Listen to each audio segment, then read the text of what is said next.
Welcome to the Real News Network. I'm Sharmini Peres coming to you from Baltimore.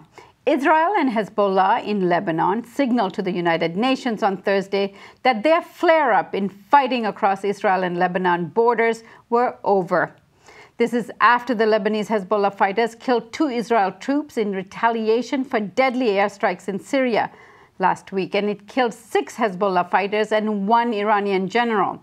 Israel said it had received a message from UNIFIL, the UN peacekeeping forces in Lebanon, that Hezbollah was not interested in further escalation. Joining us now to address all of this is Phyllis Bennis. Phyllis is a fellow and director of the New Internationalism Program at the Institute for Policy Studies in Washington, D.C. She's the author of many books, but the most important and relevant among them for this discussion is Understanding the Palestinian-Israel Conflict. Thank you so much for joining us, Phyllis. Good to be with you. So, Phyllis, it's good news, of course, that both sides have wanted to de-escalate the situation. But why did Israel attack Hezbollah and the Iranian general in the first place? You know, Israel has been participating in strikes against Syrian territory since very early on in the Syrian civil war. Despite the claim that they don't want to be a player in this war, they have, in fact, issued several, they've carried out several attacks, primarily when they claim that there are weapons that are being transferred to Hezbollah and they think they might be used at some point in the future against Israel. Israel, of course, has long claimed that it has somehow the right to attack anyone, any place, any time, whenever weapons are involved that they think at some point could be used against them, even if they haven't been. So this was not the first time.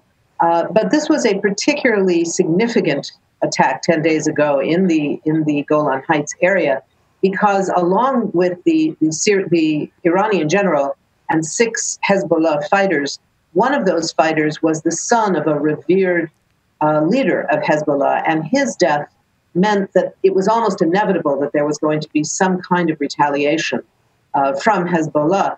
They've been sort of waiting, if you will, for that retaliation, and indeed, it seems that it came in the last 24 hours with this recent attack.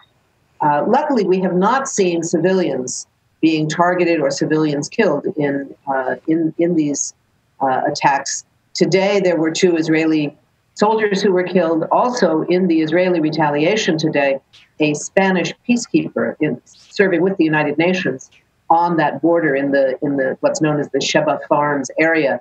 It's a very complicated area where the Israeli border, along with the Lebanese border and the Syrian border, all come together. So it's a very contested region. But I think that it is important to recognize that all sides have been saying in the last few hours that they do not want to escalate this. I think that's probably true, given that both Hezbollah and Israel are facing significant political problems right now. Hezbollah militarily is stretched quite thin with many of its fighters in Syria. They've taken significant casualties in these recent years of war. Hezbollah, of course, is fighting on the side of the Syrian regime. And Israel is facing extraordinary high levels of political pressure right now, some of it involving the recent brouhaha with the invitation from John Boehner, the head of the House of Representatives, leading Republican, who invited the Israeli Prime Minister Netanyahu to come to speak to the Congress only 2 weeks before the Israeli elections, deliberately to undermine President Obama's position on Iran. So there's been a great deal of pressure. Now, mitigating against that is that there are political pressures on both sides. In Hezbollah's case, of course, there is this question of retaliation for the death of the son of Imad Muniyeh, the long-standing leader of Hezbollah. And on the Israeli side, there is pressure on Netanyahu from his right. It's important to recognize that as right-wing as Netanyahu is, in the context of his own government and his own party and his own coalition, he's very much at the center. He's not by far the furthest right.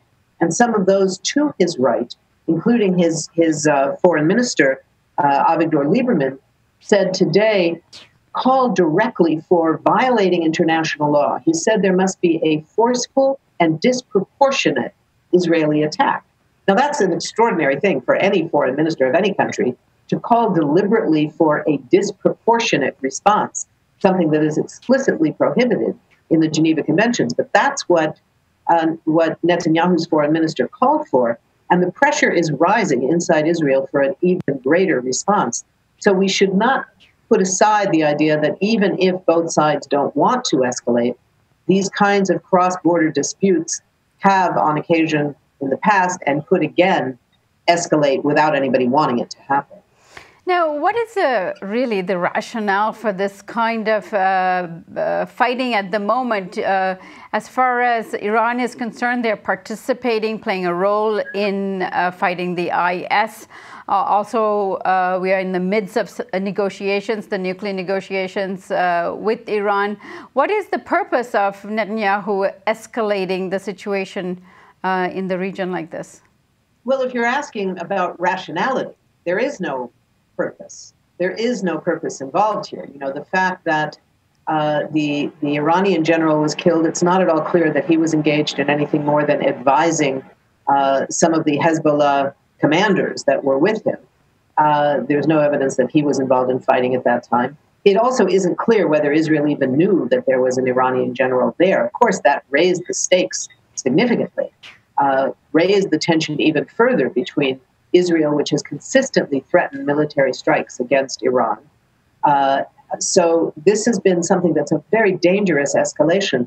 Everything that goes on militarily right now in Syria is very, very dangerous. This is a moment when the 6 or 7 separate wars that are already underway in Syria, all of which are being fought to the last Syrian. There's a sectarian war, there's a war for regional power, there's a global war, there's a set of wars that are being fought, and any one of them could spiral even further out of control. And to the idea that there could be direct engagement by Israel in this war could throw everything up for grabs. It could be a real game changer for the far worse situation. Right. And then finally, Phyllis, we often have a lot of young people, sometimes students, writing in saying some of the discussion we are having is a little over their heads. So in order to address that, I want you to explain further the historical context of the Golan Heights and why this conflict is taking place between the Lebanon and the Syrian border. Essentially, what we're dealing with is the Golan Heights is a part of Syria, a part of southern Syria that's kind of alongside Lebanon and north or above, when you look at the map, above Israel. Israel captured the Golan Heights in the 1967 war, at the same time that it captured the West Bank, Gaza, East Jerusalem, and the Sinai Peninsula from Egypt. All of that territory was captured by Israel in the 1967 war.